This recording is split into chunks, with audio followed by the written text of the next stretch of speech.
નમસ્કાર દર્શક મિત્રો, ગુજરાત સમાચાર ટેલિવિઝન પરની આ એક અત્યંત અગત્યની ચર્ચામાં આપ સૌનું સ્વાગત છે। આજે ચર્ચા કરવી છે આપણે એક એવા રોગની જે બહારથી આવ્યો છે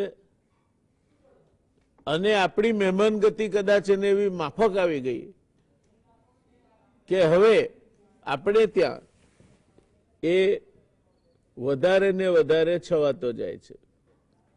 દર્શક મિત્રો, થેલેસેમિયા એ ગ્રીક શબ્દ છે।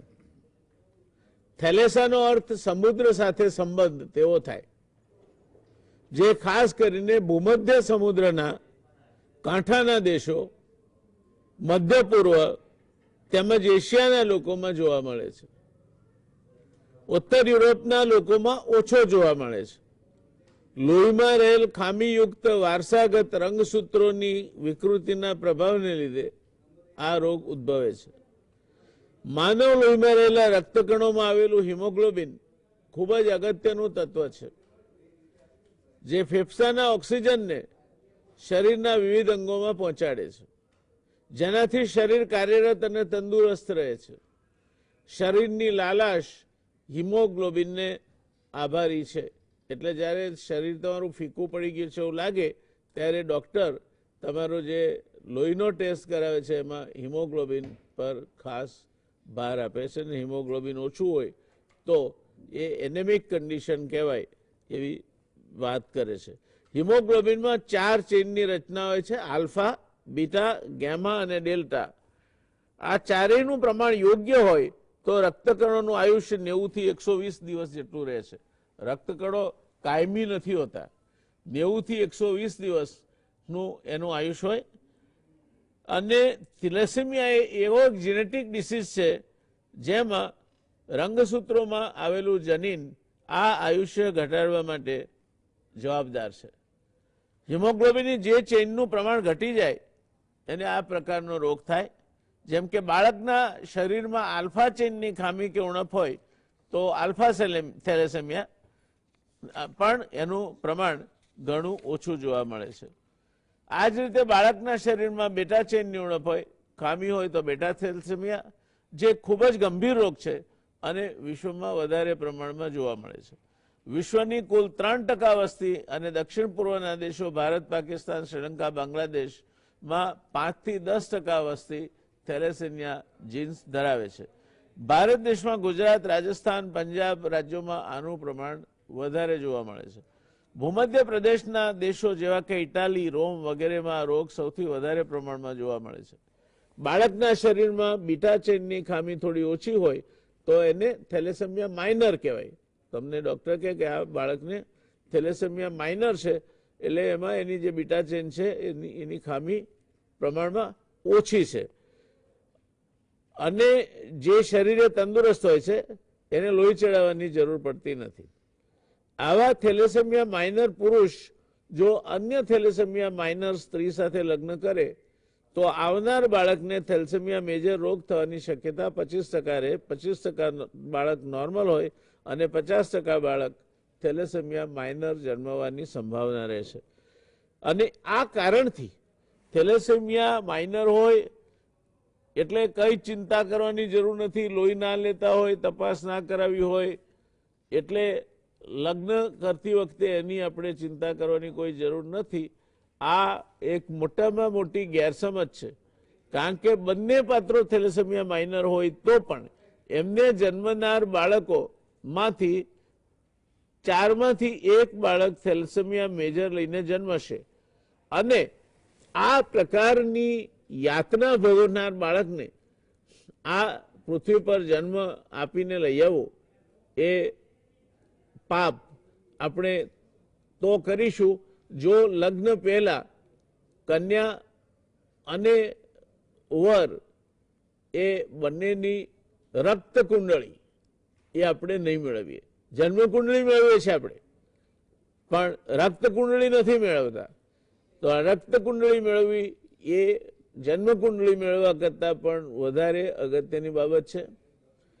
જે પરિવારો કેળવાયેલા છે આ ચર્ચા સાંભળે છે, જે યુવાનો કે યુવતીઓ કેળવાયેલા છે આ ચર્ચા સાંભળે છે અને લગ્નની ઉંમરે પહોંચવા આવ્યા છે, એ મહેરબાની કરીને આ ટેસ્ટ કરાવ્યા પહેલા પોતાનું સગપણ પાકું ના કરે, જેથી થેલેસેમિયાનો જે ફેલાવો છે તે તો અટકાવી શકાય, પણ તમારા કુટુંબમાં આ રોગવાળું જે બાળક છે તે પેદા ન થાય. લગ્ન પહેલા લગ્ન કરનાર પાત્રે આ ટેસ્ટ કરાવો તો કયો ટેસ્ટ કરાવો? તો થેલેસેમિયા માઇનરની તપાસ લેબોરેટરીમાં સરળતાથી થઈ શકે છે.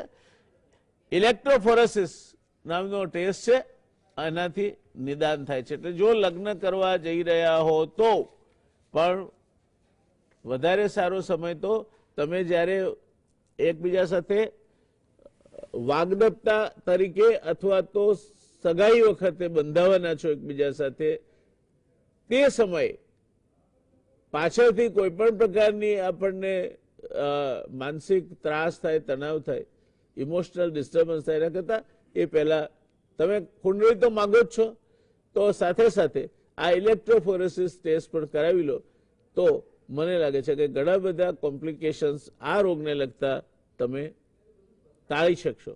જન્મ્યા બાદ 6 મહિના સુધી આ રોગ નથી દેખાતો, 6 મહિના પછી દેખાય છે અને જીવનભર લોહી, વિટામિન, ફોલિક એસિડ અને આયરન શિલેટર્સ દ્વારા સારવાર આપવી પડે છે. એટલે લોહી આપવું પડે છે, રેગ્યુલર અંતરે આપવું પડે છે અને એ ના હોય તો બહુ તકલીફ પડે છે.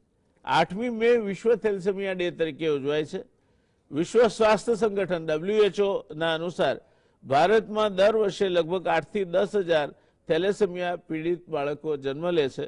ભારતમાં લગભગ 10 લાખ બાળકો આ રોગથી પીડિત છે.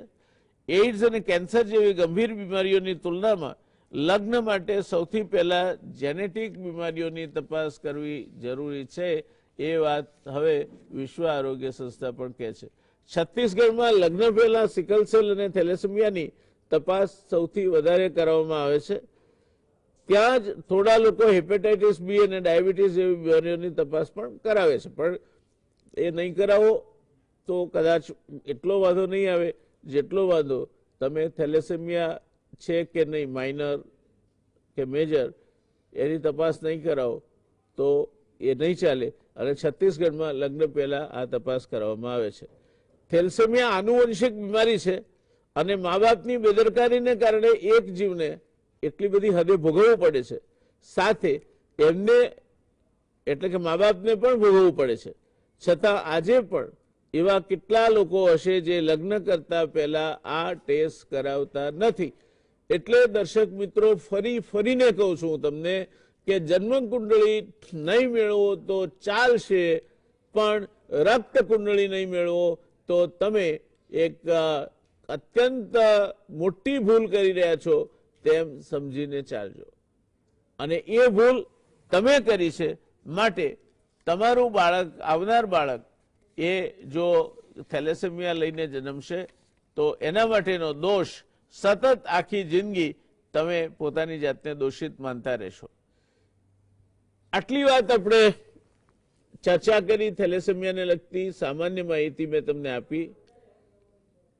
હવે આપણે આગળની ચર્ચા છે તે નિષ્ણાત પેનલના માધ્યમ થકી કરવાની છે.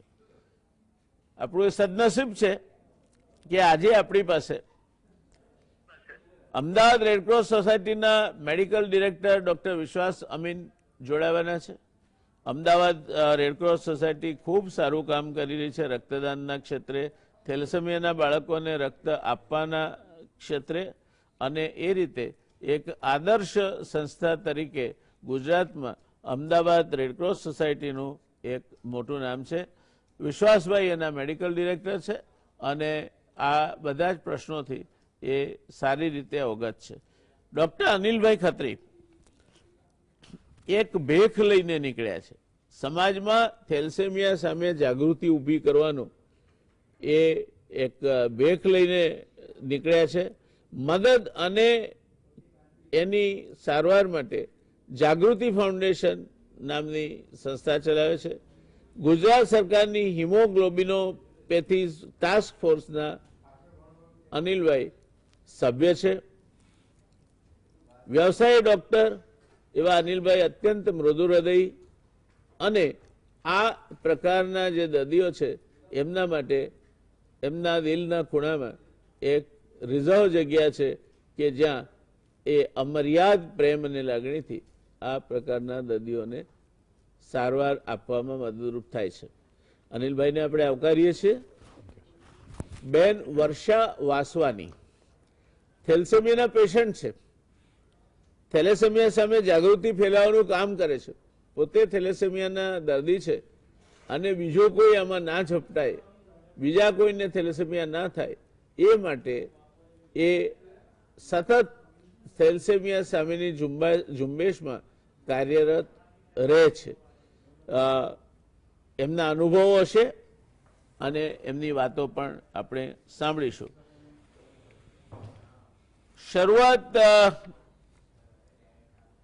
વિશ્વાસભાઈ આપથી કરીશું. થેલેસેમિયા વિશે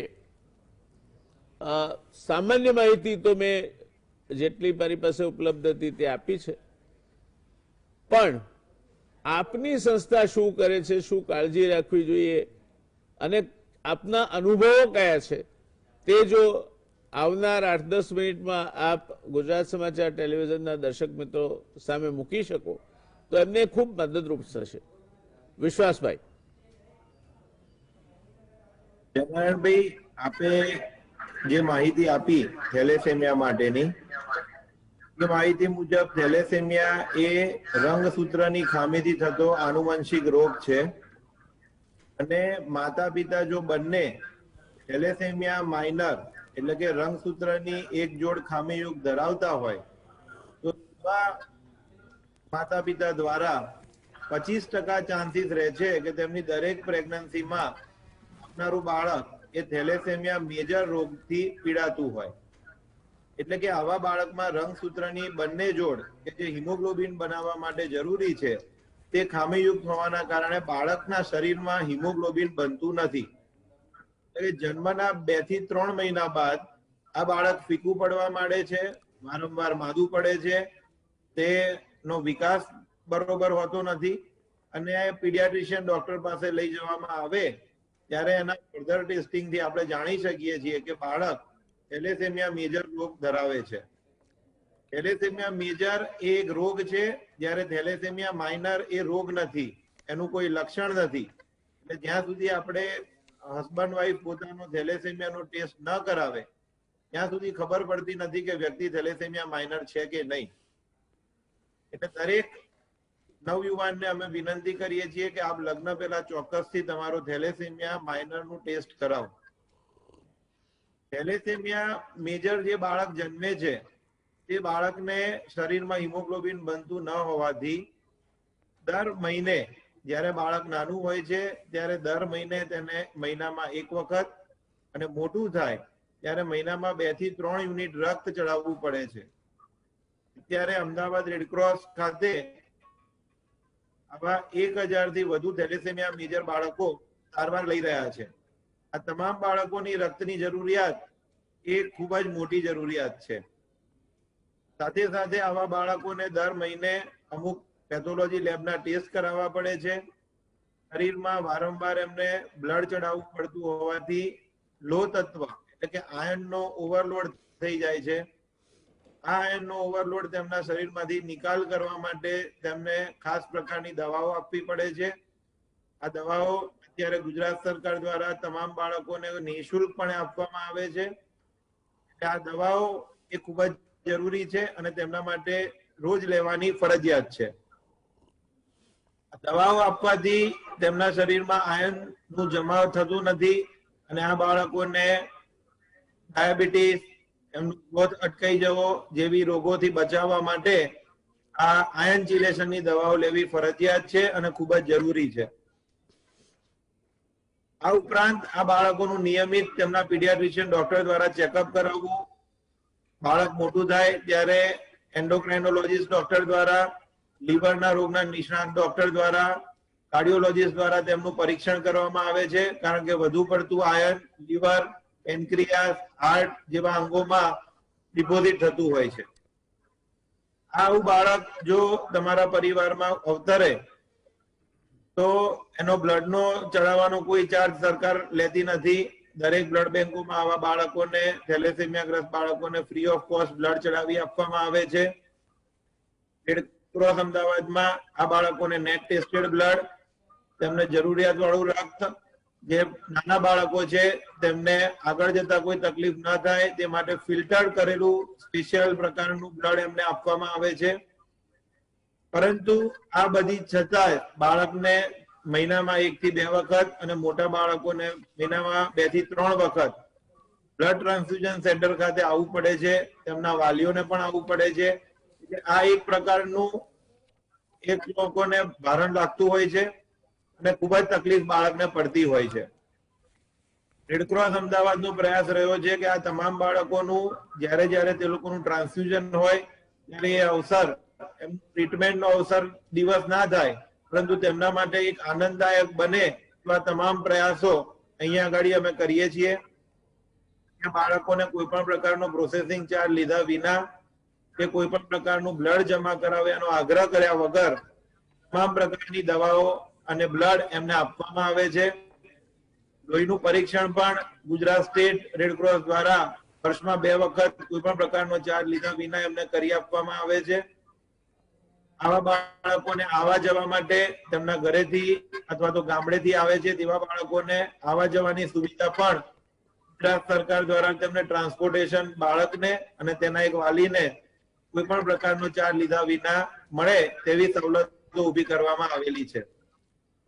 આ બાળકોને અમદાવાદીઓ અને ગુજરાતીઓનો નિયમિત જે રક્તદાનનો મહિમા છે તે થકી અવિરતપણે રક્ત મળી રહે છે. અને અત્યારે અમારા ત્યાં જે 1000 બાળકો રજીસ્ટર થયેલા છે તેમાંથી 50% થી વધુ બાળકોની ઉંમર 18 વર્ષથી વધુ છે અને તેઓ પોતાની રીતે પગભર છે. કોઈ જગ્યાએ જોબ કરે છે, કોઈ આગળ ઉચ્ચ શિક્ષણ કરે છે, કેટલાક છોકરાઓ CA CS નો કોર્સ કરે છે, કેટલાક છોકરાઓ મેડિકલના વ્યવસાયમાં આગળ વધેલા છે. એમ બાળકો પગભર થયા છે અને તેમની રીતે આગળ વધી રહ્યા છે. ગુજરાત સરકાર દ્વારા અને ભારત સરકાર દ્વારા આ તમામ બાળકોને દિવ્યાંગ વિદ્યાર્થીઓની કક્ષામાં પણ ગણી લેવામાં આવેલા છે. અને આ બાળકોને જેમના સગા ભાઈ બહેન કે જેમનું HLA મેચિંગ મળે છે તેવા બાળકોને જો એમની ઉંમર 10 વર્ષથી ઓછી હોય અને તેમનું HLA મેચ ડોનર મળી જાય તો તેમનું બોન મેરો ટ્રાન્સપ્લાન્ટ પણ આરોગ્ય વિભાગ દ્વારા તે સ્કૂલ હેલ્થ પ્રોગ્રામ હેઠળ કરી આપવામાં આવે છે. તેનો કોઈ પણ ચાર્જ વગર જો ટ્રાન્સપ્લાન્ટ સક્સેસ જાય તો આ બાળક બીજા અન્ય બાળકની જેમ સાદું જીવન જીવી શકે છે. પરંતુ જે બાળકોને ટ્રાન્સપ્લાન્ટ શક્ય નથી થતું તેવા બાળકો પણ જો નિયમિત રીતે લાયસન્સ બ્લડ બેંકમાંથી રક્ત લેવાનો આગ્રહ રાખે, તેમના પીડિયાટ્રિશિયનની સલાહ ચોક્કસપણે પાલન કરે અને નિયમિત દવાઓ તથા લેબોરેટરી ટેસ્ટ કરાવે તો વિદેશમાં જેવી રીતે થેલેસેમિયા મેજર લોકો 60-65 વર્ષ જીવે છે તેમ આપણા દેશમાં પણ આ બાળકો મોટી ઉંમર સુધી સારી રીતે જીવન વિતાવી શકે એવા તમામ પ્રયાસો સરકાર દ્વારા, ડોક્ટર્સ દ્વારા અને થેલેસેમિયા એસોસિએશનના બાળકો, તેમના વાલીઓ અને જાગૃત જનતાએ પણ એના માટે ખૂબ જ પ્રયાસ કરીને તેમનું જીવન બને તેટલું સરળ અને તકલીફો રહિત બનાવવાનો એક પ્રયાસ આપણા ગુજરાત રાજ્યમાં થયેલો છે. સૌ બાળકોને એક જ વિનંતી કરીએ છીએ કે તમને આપવામાં આવેલ તારીખે આપ આવીને નિયમિત સમયાંતરે રક્ત લેવાનો આગ્રહ રાખો. તમારું હિમોગ્લોબિનનું લેવલ 10 ગ્રામ જળવાઈ રહે તે માટે આપ ચોક્કસથી બ્લડ બેંકની મુલાકાત લો. આયન ચિલેશન રોજ લેવાનો આગ્રહ રાખો અને સમયાંતરે જે મેડિકલ ચેકઅપ અમારા પીડિયાટ્રિશિયન કે ફિઝિશિયન ડોક્ટર દ્વારા એડવાઇસ કરવામાં આવે છે એનો જો તેઓ ચુસ્તતાથી પાલન કરે તો એક સુંદર જીવન તેઓ પણ જીવી શકે છે અને કોઈ તકલીફ વગર તેઓ પોતાનું જીવન નિર્વાહ ચલાવી શકે છે. એટલે થેલેસેમિયા એ રોગ છે. પહેલાના સમયમાં જ્યારે HPLC ટેકનોલોજી એટલી અવેલેબલ ન હતી ત્યારે માતા પિતાએ આ ટેસ્ટ ન કરાવેલો હતો અને થેલેસેમિયાના બાળકોનો જન્મ થતો હતો એમાં આપણે એમનો વાંક ગણતા ન હતા.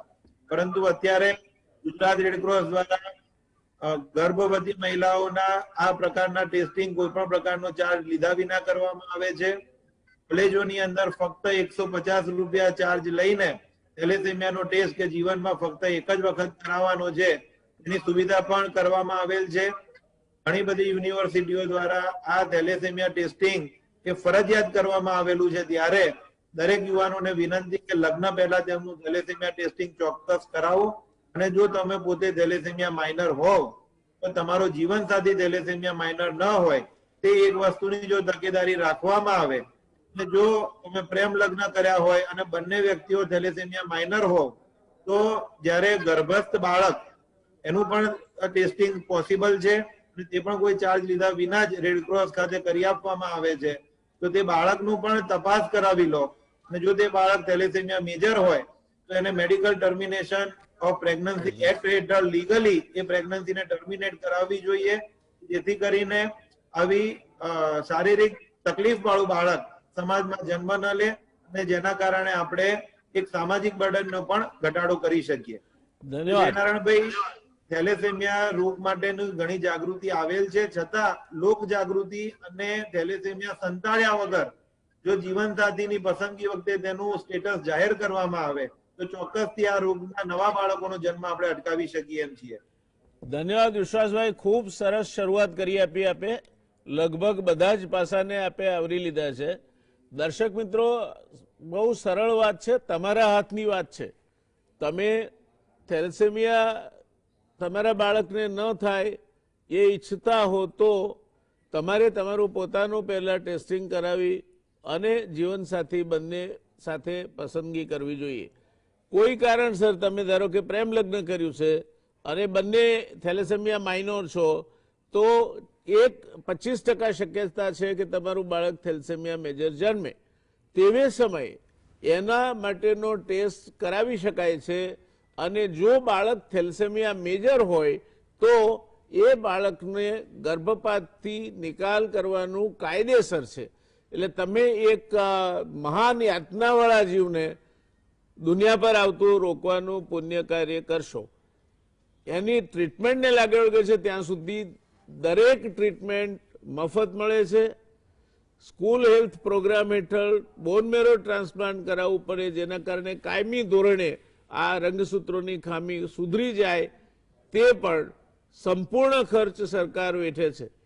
એટલે આપણે એની જે સવલતો છે તેના પ્રત્યે સભાન રહેવાનું છે, આપણા પ્રત્યે સભાન રહેવાનું છે. અને ધારો કે ઘરમાં થેલેસેમિયા વાળું બાળક છે તો એનું હિમોગ્લોબિન લેવલ 10 થી નીચે ન જાય અને નિયમસર દવા લે. સિલેશન ઓફ આયરન એટલે આ લોહીમાં જે લોહ તત્વ ભેગું થવાની પ્રક્રિયા છે એના માટે રોજ દવા લેવી પડે છે, તે લેવી જોઈએ. અને જે પ્રમાણે 15 દિવસે કે મહિને કે 2 મહિને તમારે લોહી બદલવાનું હોય અથવા લોહી લેવાનું હોય તો એના માટે પણ કોઈ ચાર્જ કરવામાં આવતો નથી. તમારે લોહીના બદલામાં લોહી આપવાનું હોતું નથી. આ બધી જ બાબતો સરકારે ખૂબ જ સંવેદનશીલતાથી થેલેસેમિયાના દર્દીઓ માટે કરી છે. ત્યારે મારે આપને પૂછવું છે કે થેલેસેમિયાનો જે દર્દી છે એના મા બાપોએ શું કાળજી રાખવી જોઈએ અને એનું કઈ રીતે ધ્યાન રાખવું જોઈએ જેથી ભવિષ્યમાં કંઈ મુશ્કેલી ના ઊભી થાય. અનિલભાઈ, અને બધું હવે બાળક આવી ગયું છે તો એને ઉછેરવાની જવાબદારી પણ મા બાપની છે. વિશ્વાસભાઈએ કહ્યું કે વિદેશમાં હવે પૂરતી કાળજી રાખીને લોકો 64 વર્ષ 65 વર્ષ સુધીનું આયુષ્ય જીવી શકે છે. એ કંઈ ઓછું વાત નથી. પહેલાં 30એ પહોંચતા થેલેસેમિયાના દર્દીઓ એ મૃત્યુને ભેટતા હતા. એના બદલે વિજ્ઞાનના કારણે હવે આ સવલત ઊભી થઈ છે. તો આપ થેલેસેમિયાના દર્દીએ કઈ બાબતોનું ખાસ ધ્યાન રાખવું જોઈએ એ વિશે માર્ગદર્શન આપશો? જરૂર, ખૂબ અગત્યની વાત છે અને જાણવું બી જરૂરી છે દરેક માટે. જે થેલેસેમિયાના પેશન્ટ છે, એમના પેરેન્ટ્સ છે, એમના વાલીઓ છે અને જે દર્શકો આજે આ પ્રોગ્રામ જોઈ રહ્યા છે એમને આ વસ્તુ ડીપમાં સમજવી ખૂબ જરૂરી છે. જ્યારે બાળક નાનું હોય 4 થી 6 મહિનાનો અને પહેલી વાર એનું નિદાન થાય છે કે થેલેસેમિયા મેજર છે ચાઇલ્ડને, એટલે મા બાપ ઉપર તો એક જાતનું આસમાન તૂટી પડે એવી પરિસ્થિતિ થાય છે. અત્યારે આપણે જોઈએ છે કે હજારો લોકોને કોરોના થઈ જાય છે, તો એનો કેવો ભય હોય છે. તો એવી જ પરિસ્થિતિ જ્યારે આ બાળકનું નિદાન કોઈ એના વાલીઓને સમજાવવામાં આવે ડૉક્ટર તરફથી, ત્યારે એમની પરિસ્થિતિ બહુ કફોડી થાય છે. નો ડાઉટ એમને ભૂલ કરી, એમને ચેક કર્યા વગર પોતાનું થેલેસેમિયા સ્ટેટસ જાણ્યા વગર લગ્ન કરી લીધા, અથવા પ્રેગ્નન્સીમાં ધ્યાન ના રાખ્યું અને બદનસીબ એમનો કે એમને થેલેસેમિયા મેજર બાળક જન્મ્યું. પણ જ્યારે નિદાન થાય છે ત્યારે ખૂબ જ એક શોક જેવી સ્થિતિ થાય છે. પણ સાથે સાથે હવે એટલા બધા એડવાન્સીસ છે. 20 વર્ષ પહેલા આખી વસ્તુ જુદી હતી કે આપણા ત્યાં એવું માનવામાં આવતું હતું કે થેલેસેમિયા મેજર જન્મેલ બાળક માની લો કે ખોટો સિક્કો છે. ઘણા મા બાપ તો એને બ્લડ બી નહોતા ચડાવતા અને એમને એ બાળકની મૃત્યુ થતી હતી, અથવા તો હતાશ થઈ જતા હતા, કારણ કે સગવડો નથી, પૈસા નહોતા, સમજ નથી અને અવેલેબિલિટી જે એક્સપર્ટાઇઝની અવેલેબિલિટી છે એ નહોતી. એટલે જ્યાં વિદેશોમાં એક એવરેજ લાઈફસ્પાન થેલેસેમિયા પેશન્ટનું ઘણા વર્ષોથી 50 યર્સ છે, પણ આપણા ત્યાં સેકન્ડ ડિકેટ કે અર્લી થર્ડ ડિકેટમાં આપણે ચાઇલ્ડને ગુમાવતા હતા. એના કારણો આ જ હતા જે મેં હમણાં વાત કરી. એટલે આપણે પણ સારી રીતે ધ્યાન રાખીએ તો કોઈ શંકા નથી એમાં કે કોઈ પણ થેલેસેમિયાનો ચાઇલ્ડ એ મોટો થશે, એડલ્ટ થશે, એની લાઈફ નોર્મલ રહેશે અને એઝ ગુડ એઝ એની અધર પર્સન, નોન થેલેસેમિક પર્સન જેવી જ એનું લાઈફસ્પાન કરી શકીએ. એના માટે ખૂબ જરૂરી છે કે જેવો નિદાન થાય, આપણે સૌથી પહેલો આપણો ટાર્ગેટ હોવો જોઈએ કે એ બાળકનું હિમોગ્લોબિન 10 થી ઘટવું ના જોઈએ. કારણ કે આપણે વાતાવરણમાંથી જે શ્વાસ લઈને ઓક્સિજન આપણા બોડીમાં જાય છે એ હિમોગ્લોબિન થ્રુ જ કેરી થાય છે. એટલે હિમોગ્લોબિન જેટલું ઓછું રહેશે બોડીમાં એટલું બોડીને ઓક્સિજન ઓછું મળે. ઓક્સિજન ઓછું મળે તો સેલ્યુલર લેવલે અંગોનો વિકાસ અટકી જાય છે. હિમોગ્લોબિન ઘટવાથી રિપીટેડ ઇન્ફેક્શન્સ થાય છે, બાળકનો એપેટાઇટ ઓછું થઈ જાય છે, એટલે ગ્રોથ અને ડેવલપમેન્ટ બંને વસ્તુ ઉપર અસર કરે છે જો આપણે હિમોગ્લોબિન મેન્ટેન ના કરીએ. તો સૌથી પહેલું ટાર્ગેટ છે કે આપણે હિમોગ્લોબિન 9.5-10 ની વચ્ચે તો ઓલવેઝ મેન્ટેન કરીએ, પણ એ ટ્રાન્સફ્યુઝન પહેલાનું, ટ્રાન્સફ્યુઝન પછીનું નહીં. અને એના માટે જ્યારે જ્યારે જરૂર પડે, અઠવાડિયે, 10 દિવસે, 15 દિવસે આપણે પહેલા ચેક કરી લેવું જોઈએ કે આપણો હિમોગ્લોબિન કેટલું છે. ઘણા પેશન્ટોને એવી ટેવ પડી જાય છે કે પેલું ફિક્સ મુદ્દતે એ લોકો 2 વીક 3 વીકમાં સીધું બ્લડ ચડાવે છે, પણ હિમોગ્લોબિન પહેલા ચેક કરતા નથી. તો એમના હિમોગ્લોબિન ડ્રોપ થઈને ઘણીવાર 5-6 થઈ જાય છે અને એનું ઘણું નુકસાન ધીરે ધીરે બોડીમાં થતું હોય છે. એટલે ફર્સ્ટ ટાર્ગેટ આપણું હોવું જોઈએ કે હિમોગ્લોબિન મેન્ટેન કરીએ. હિમોગ્લોબિન મેન્ટેન થતા થતા જ્યારે 10 થી 12-15 ટ્રાન્સફ્યુઝન થઈ જાય ત્યારે બોડીમાં આયરન ઓવરલોડ શરૂ થઈ જાય છે. એટલે બોડીમાં આયરન, મને લાગે છે કે આપણે અહીંયા રોકાવું પડશે નાનકડા કમર્શિયલ બ્રેક માટે. ખૂબ જ અગત્યની બાબતો વિશે વાત કરી રહ્યા છો. મને લાગે છે કે એના માટે એક સાથે પાછો સમય આપને આપીએ તો વધારે યોગ્ય રહેશે. દર્શક મિત્રો, અત્યાર સુધી જે કઈ વાત થઈ છે તેના પરથી તમે સમજી શક્યા હશો કે કાળજી રાખીએ તો એક ઘણી મોટી હોનારતને આપણે ટાળી શકીએ એમ છે. ચર્ચા કરીશું આગળ એક નાનકડા કમર્શિયલ બ્રેક બાદ. નમસ્કાર દર્શક મિત્રો, એક નાનકડા કમર્શિયલ બ્રેક બાદ ફરી આપનું આ ચર્ચામાં સ્વાગત છે. ઘણીવાર નાની લાગતી બાબતો બહુ મોટા પરિણામો અને તે પણ વિપરીત પરિણામો ઉભા કરતી હોય છે. તમારામાંની ઘણા બધાને આ હિમોફિલિયા વિશે માહિતી નહીં હોય, થેલેસેમિયા વિશે માહિતી નહીં હોય અને થેલેસેમિયામાં પણ મેજર થેલેસેમિયા એના વિશે અને એના કારણે થતી પરિસ્થિતિના નિર્માણ વિશે તમને માહિતી નહીં હોય.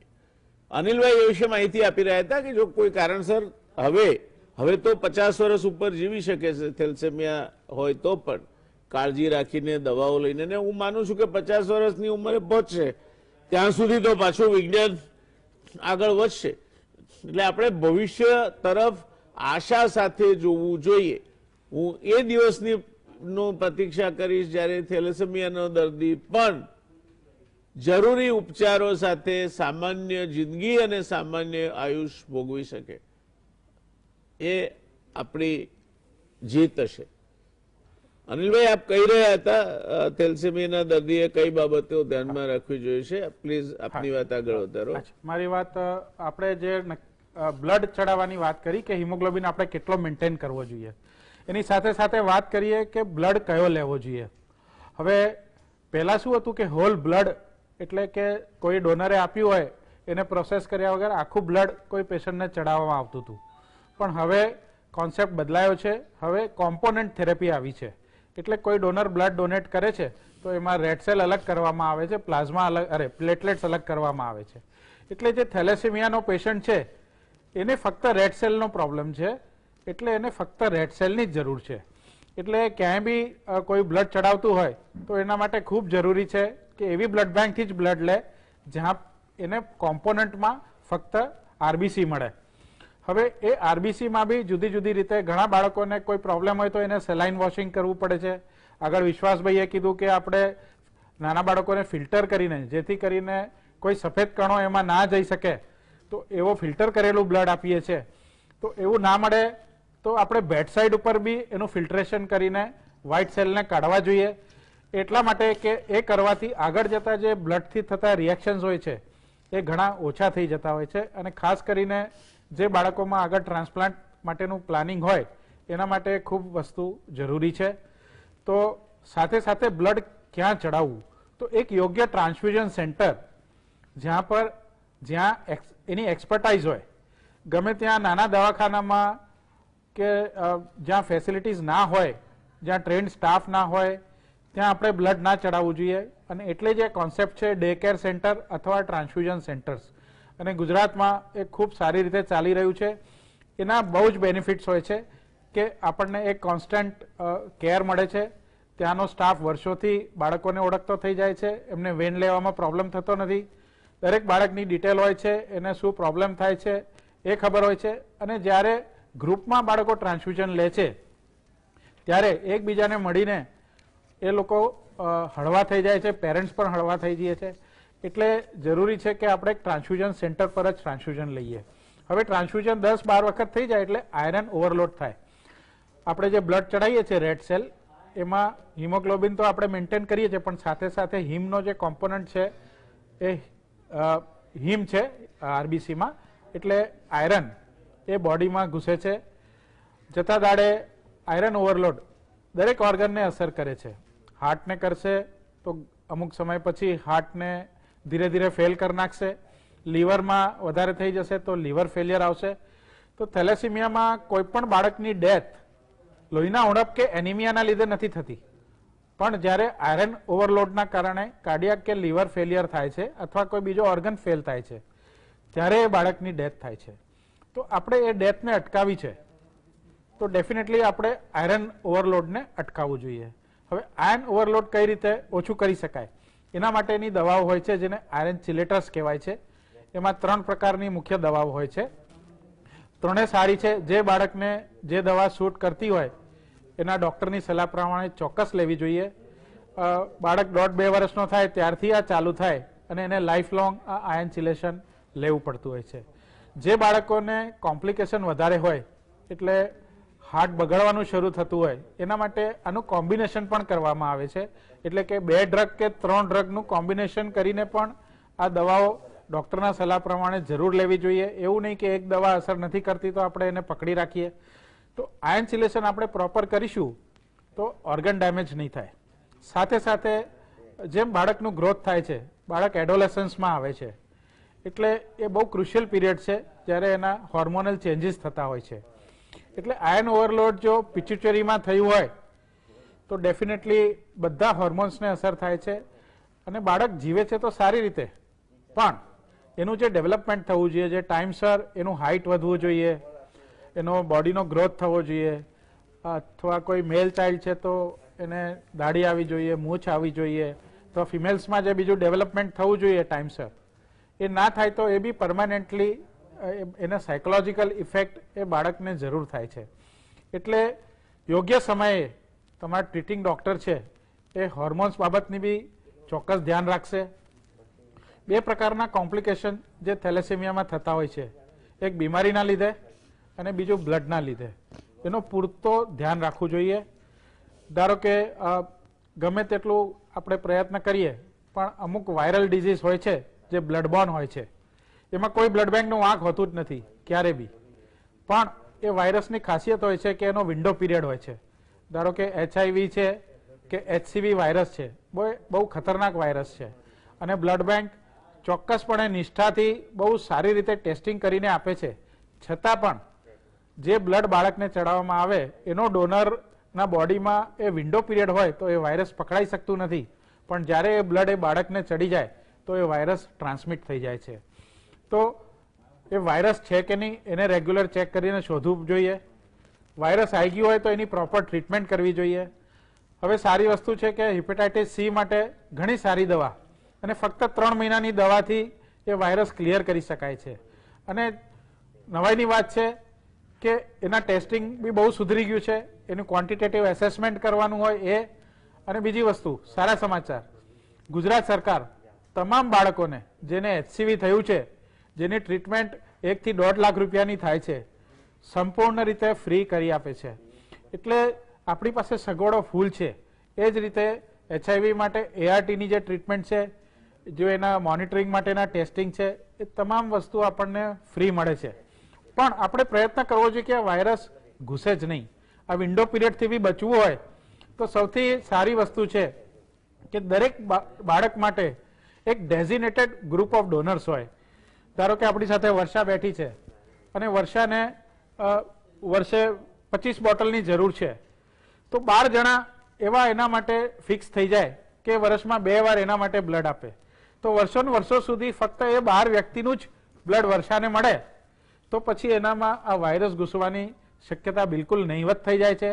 સાથે સાથે જુદા જુદા ડોનર્સમાંથી જે બીજા પ્રોબ્લેમ આવે છે ને રિએક્શન્સ થાય છે એ પણ ઓછા થઈ જાય. એટલે હું સમાજને કહેવા માંગીશ કે આપ નો ડાઉટ બ્લડ ડોનેશન કરતા હશો ને હજી આપની પાસે અપેક્ષા છે અને જરૂર પણ છે. પણ જો આપ લોકો મળીને એક group of people, family, friends, તમે એક બાળકને એડોપ્ટ કરવાનું પ્લાન કરો, 10 કે 15 જણા મળીને એક થેલેસેમિયા ચાઇલ્ડ, પર્ટિક્યુલર ચાઇલ્ડને એડોપ્ટ કરીને એની રિક્વાયરમેન્ટ પ્રમાણે તમે રેગ્યુલર બ્લડ એના જ માટે આપો તો એના માટે એનાથી ઉત્તમ કોઈ વ્યવસ્થા થઈ શકે એમ નથી અને બાળકોને આ વાયરસથી ચોક્કસપણે બચાવી શકાય એવું છે. બીજી વસ્તુ સર, જે ટ્રાન્સપ્લાન્ટનું પ્લાન કરે છે, નો ડાઉટ ટ્રાન્સપ્લાન્ટની ફેસિલિટીઝ હવે બહુ સુધરી છે અને રિઝલ્ટ બી ઘણા સારા છે.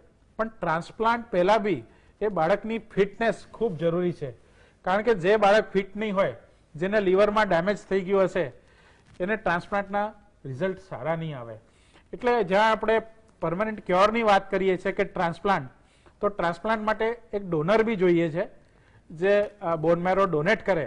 તો મોસ્ટલી એનો ભાઈ બહેન હોય એનું જ વધારે મેચ કરશે, પેરેન્ટ્સનું બી એટલું મેચ નથી કરતું. હવે ટ્રાયલ્સ ચાલુ થયા છે કે ભાઈ હેપ્લો એટલે હાફ મેચથી પણ થઈ શકે એવો પ્રયત્ન કરવામાં આવી રહ્યો છે, પણ હજી એ બહુ ઇનિશિયલ સ્ટેજ છે. એટલે જ જરૂરી છે કે જે પેરેન્ટ્સને એક બાળક આવી ગયું છે એ નેક્સ્ટ પ્રેગ્નન્સીમાં ચોક્કસ પહેલા તો આ જુએ કે થેલેસેમિયા મેજર ચાઇલ્ડ ના આવે પ્રીનેટલ ડાયગ્નોસિસ કરાવીને. અને સેકન્ડ, જો પ્રીનેટલ ડાયગ્નોસિસમાં નોર્મલ ચાઇલ્ડ હોય તો એ ચાઇલ્ડ ડેફિનેટલી એના ભાઈ બહેન માટે એક બોન મેરો ડોનર બની શકે છે. અને એક વસ્તુ આપણે ચૂકી જઈએ છીએ, આપણને ખબર પડે છે કે આપણા ફેમિલીમાં થેલેસેમિયા માઇનર આવી ગયું પણ આગળ આપણે નથી વિચારતા. ધારો કે કોઈ એક્સ વ્યક્તિ થેલેસેમિયા માઇનર છે તો એને એના પપ્પા અથવા મમ્મીમાંથી જ આવેલ છે, અને જો પપ્પામાંથી આવેલ હોય તો એના કાકા અને એની ફઈ એ બી થેલેસેમિયા માઇનર હોય અને એમના બાળકો બી થેલેસેમિયા માઇનર હોય. એ જ રીતે મધરના સાઈડથી આવ્યું હોય તો મામા અને માસી એ પણ થેલેસેમિયા માઇનર હોય ને એમના બાળકો પણ થેલેસેમિયા માઇનર હોય. એટલે જે કુટુંબમાં થેલેસેમિયા મેજર આવી ગયું છે અથવા તો આટલી બી ખબર પડી છે કે થેલેસેમિયા માઇનર છે, એને ચોક્કસપણે એની એક્સટેન્ડેડ ફેમિલી એટલે કાકા મામા ફઈ માસી બધાના સ્ક્રીનિંગ જરૂરી છે અને કયા કયા વ્યક્તિને થેલેસેમિયા માઇનર છે, જે આપણે શરૂઆતમાં વાત કરી કે આપણે લગ્ન પહેલા ડેફિનેટલી જેવું જોઈએ કે 2 માઇનરના લગ્ન ના થાય, પણ એનું સ્ક્રીનિંગ કરીને રાખશું.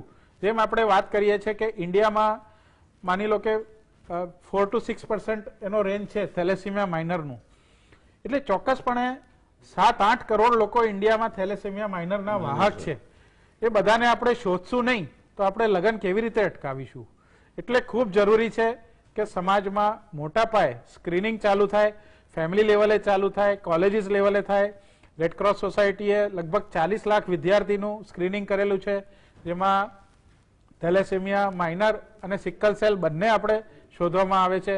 જે પ્રીનેટલ ડાયગ્નોસિસની વાત છે એમાં 6 લાખ કપલનું સ્ક્રીનિંગ થઈ ગયું છે અને એમાંથી જે પતિ પત્ની બંને થેલેસેમિયા માઇનર હતા અને જે પ્રીનેટલ ડાયગ્નોસિસ ટેસ્ટ કરવું જોઈએ એવા લગભગ 6000 ટેસ્ટ કરીને 1500 થી વધારે થેલેસેમિયા મેજર બાળકોનું જન્મ અમે અટકાવી શક્યા છીએ.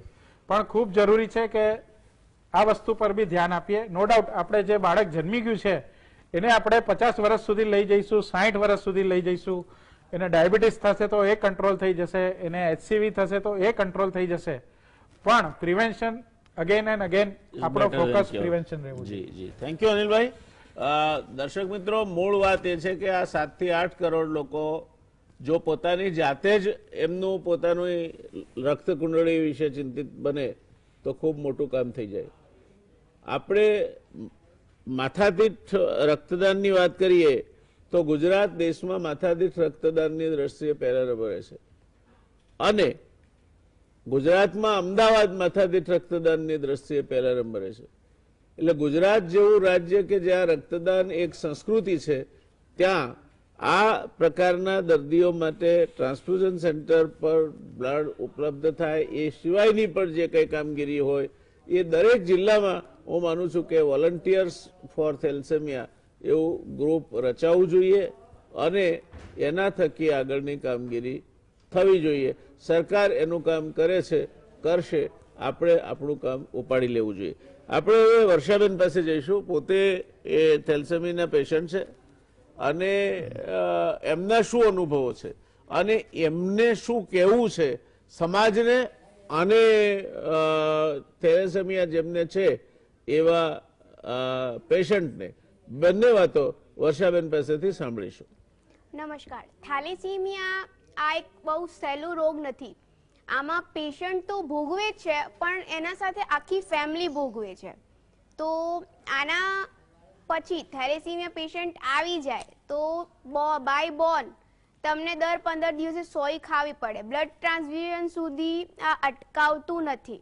નોર્મલ પર્સનની સવાર થાય ચાયથી, તો અમારી સવાર થાય છે દવાઓથી. નોર્મલ પર્સન રાતે સૂવે તો દૂધ પીને સૂવે. અમારે ઇન્જેક્શન લગાવીને સૂવું પડે છે, જે કહેવાય છે ડેસ્ફ્રાલ ઇન્જેક્શન. તો થેલેસેમિયા સાથે અમે જીવીએ છીએ. તકલીફો છે પણ એ સાથે કહેવાય છે ને ભગવાન દુઃખ આપે છે તો એની સાથે લડવાની તાકાત પણ આપે જ છે. પણ એ તમે અમારા પેરેન્ટ્સને ખબર નહોતી કે આવું કંઈક થાય છે. અત્યારે અવેરનેસ છે તો તમે લગ્ન કરો કે સગાઈ કરો, બીજું બધું ખર્ચો તમે કરો છો, જે પણ બી કરો છો, પણ થેલેસેમિયા ટેસ્ટ કરાવો. આપણે અત્યારે સોશિયલ મીડિયાનો જમાનો છે, આપણે સ્ટેટસ મૂકતા હોઈએ છીએ, જોતા હોઈએ છીએ, પણ એક ચીજ તમે થેલેસેમિયાનો સ્ટેટસ ચેક કરો કે તમારું થેલેસેમિયા સ્ટેટસ શું છે. તમે અવેર થઈ જાઓ, તમારી ફેમિલીને અવેર કરો અને થેલેસેમિયાને અટકાવો. કેમ કે આ તમારે ફ્યુચર ચાઇલ્ડનું ઇન્સ્યોરન્સ છે. ચોઇસ તમારી છે કે તમારે એક ટાઈમ પ્રિક કરીને સોય ખાઈને ટેસ્ટ કરાવો છે કે જીવનભર પરેશાન થવું છે.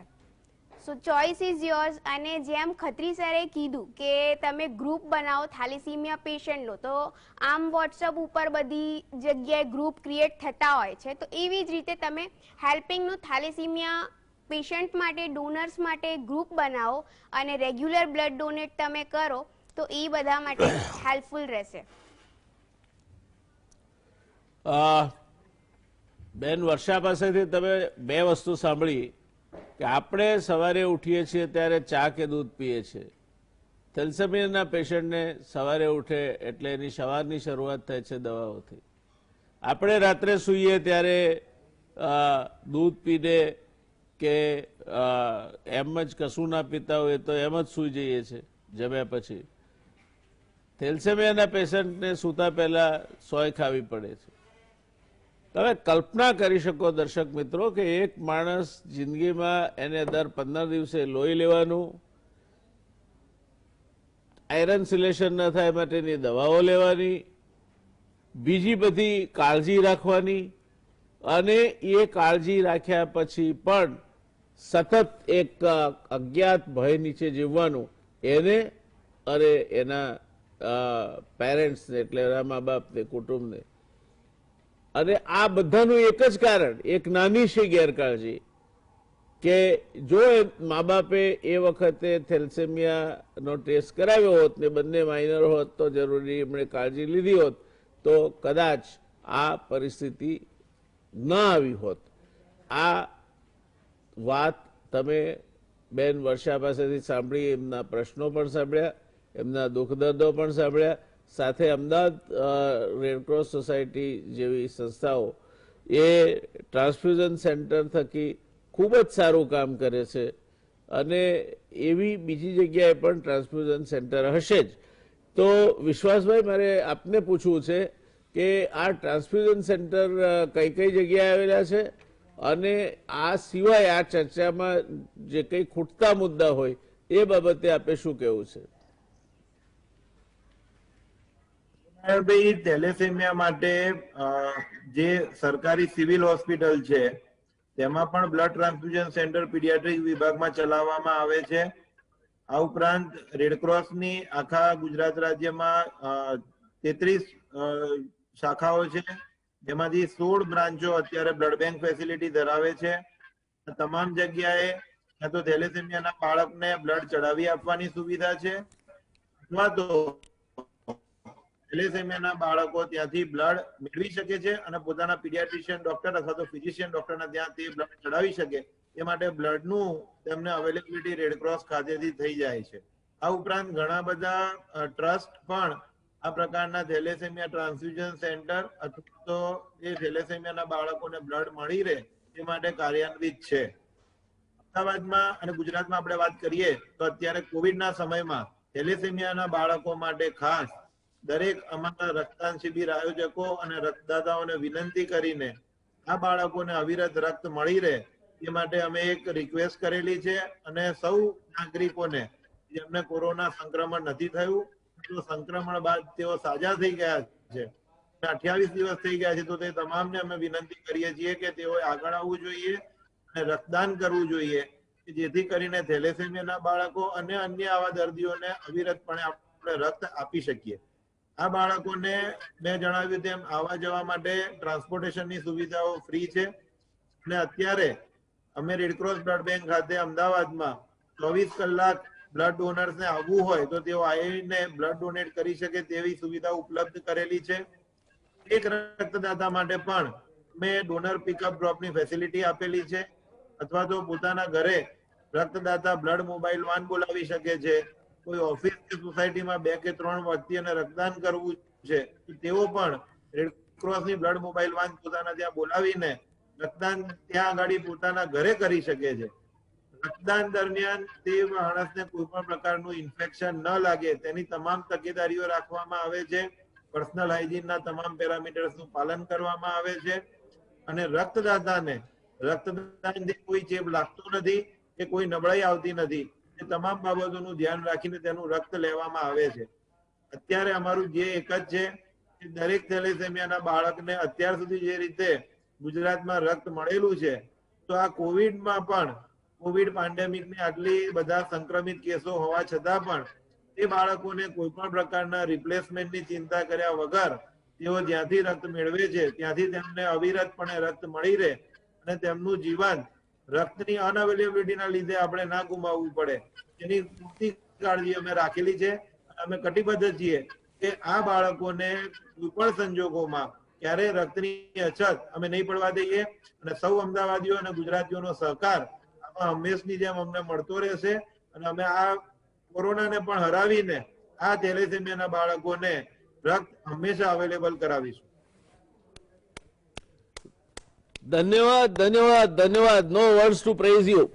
આપની કામગીરી અને રક્તદાતાઓ જેના થકી આ પ્રકારના દર્દીઓને જીવનદાન મળે છે, કારણ કે રક્ત નહીં હોય તો એ લોકો જીવી શકવાના નથી. એ પ્રવૃત્તિ, દર્શક મિત્રો એક વાત ખાસ, જો અમદાવાદમાં તમે રહેતા હો તો તમે માર્ક કરી હશે વિશ્વાસભાઈએ કહી તે, પણ યાદ રાખવા જેવી છે 24 કલાક તમે રક્તદાન કરી શકો છો. હવે રાત્રે 2 વાગે વિચાર આવે કે મારે રક્તદાન કરવું છે, કરી શકો છો. ડોનર પિકઅપ અને ડ્રોપ ફેસિલિટી પણ તમને મળે. તમે કહેશો ઘરે આવીને લઈ જશે ને મૂકી જશે. ત્યાર પછી સોસાયટીમાં 2-3 જણા ભેગા થઈને જો તમારે રક્તદાન કરવું છે અને તમારે એકલાએ પણ રક્તદાન કરવું છે તો ઘરે બોલાવો, તો ઘરે આવીને તમારું રક્તદાનનું કામ પતાવી શકાશે.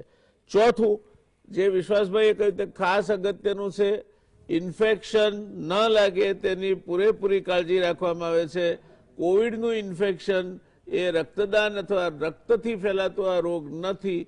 એનું ઇન્ફેક્શન લાગે છે તે હવાથી લાગે છે, અને મહદઅંશે માસ્ક પહેરેલો રાખો અને બાકી હેન્ડ સેનિટેશન અને ડિસ્ટન્સિંગનો ક્રાઇટેરિયા જાળવો, તો એની ચિંતા કરવાની જરૂર હોતી નથી.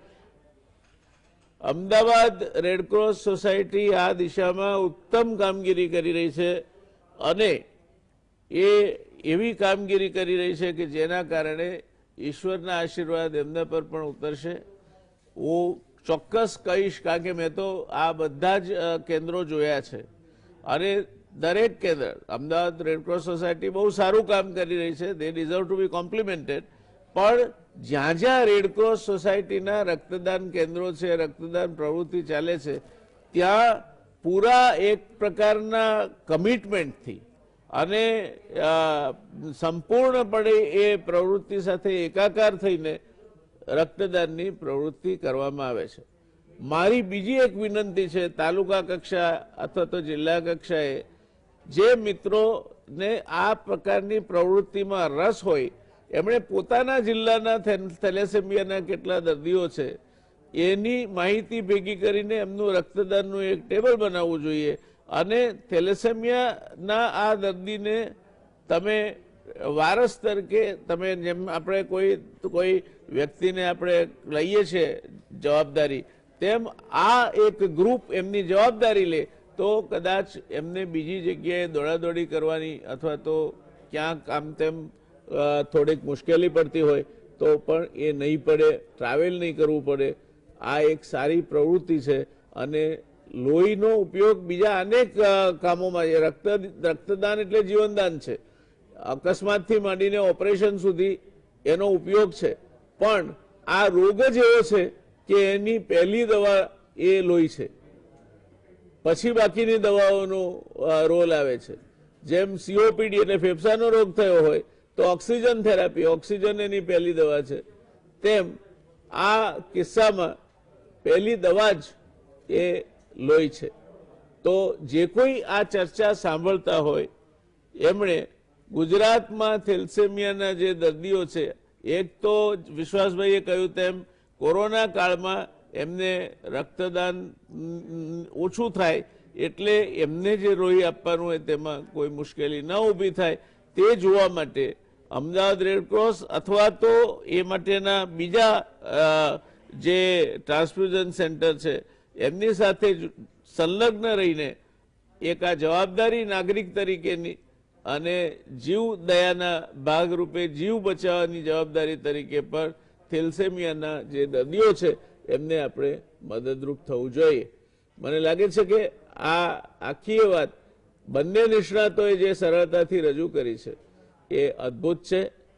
આ ચર્ચાનું સમાપન કરીશું, પણ એ પહેલા એક ખમીર દાખવીને પોતે હિંમતથી થેલેસેમિયાના રોગ સામે લડી રહેલી બેન વર્ષાને 2 વાક્યો 3 વાક્યો એને જે કહેવા હોય તે કહેવા માટે વિનંતી કરીશું, અને એ પછી આપણે આ ચર્ચાનું અહીંયા સમાપન કરીશું. હું તમને સૌને એ જ અપીલ કરીશ કે તમે રક્તદાન કરો. તમે રક્તદાન કરશો તો અમે જીવી શકશું. અમે ડેલી આખા દિવસમાં ઘણી બધું બધી વસ્તુઓ શેર કરતા હોઈએ છે. તો તમે બ્લડ કેમ શેર ના કરી શકો? બ્લડ તમે બધાને ખબર હશે કે મેન્યુફેક્ચર ક્યાંક નથી થતું. આપણે કંઈક સુપરમાર્કેટ કે મોલથી ના લાવી શકીએ, એ હ્યુમન બોડીમાં જ બને છે. તો તમે બ્લડ ડોનેટ કરો તો તમને કંઈક તકલીફ ના આવે અને અમારા જીવનમાં બી કંઈક તકલીફ ના આવે, એવી જ હું તમને અપીલ કરું છું. Thank you. ધન્યવાદ. દર્શક મિત્રો, આ સાથે આપણે આજની ચર્ચાને સમાપન તરફ લઈ જઈએ છીએ. મળીશું આવતીકાલે એક એવા વિષય સાથે કે જેની અત્યારે વિશ્વભરમાં ચર્ચાઓ થઈ રહી છે, રસી લેવી કે ના લેવી. મળીએ એક એક્સપર્ટ પેનલ સાથે આવતીકાલે 9 વાગે GSTV પર. શુભરાત્રી, શબ્બા ખેર.